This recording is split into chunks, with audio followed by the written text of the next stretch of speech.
Mise Eoin á Droighneáin, riarthóir an chóirsa céime I léon an Aistriúcháin seo an Ollscoil na hÉireann Gaillimh.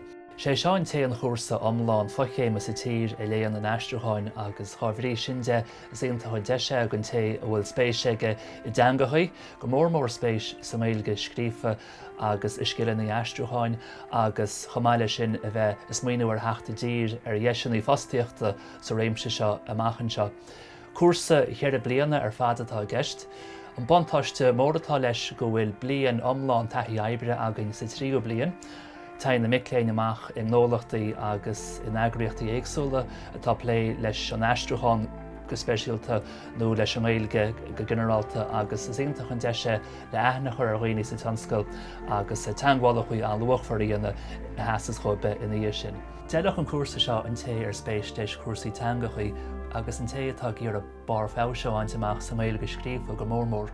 Tá deisianí fostaíochta san Aistriúcháin takeí chun cín go móranis le tamil go bhlianta agus treisiú fós ar sin i ngáil ar stádas na Gailge san Aontas Eorpach agus deire bheith le chur leis an maolú ar an stádas sin as seo go ceann cúpla bliain.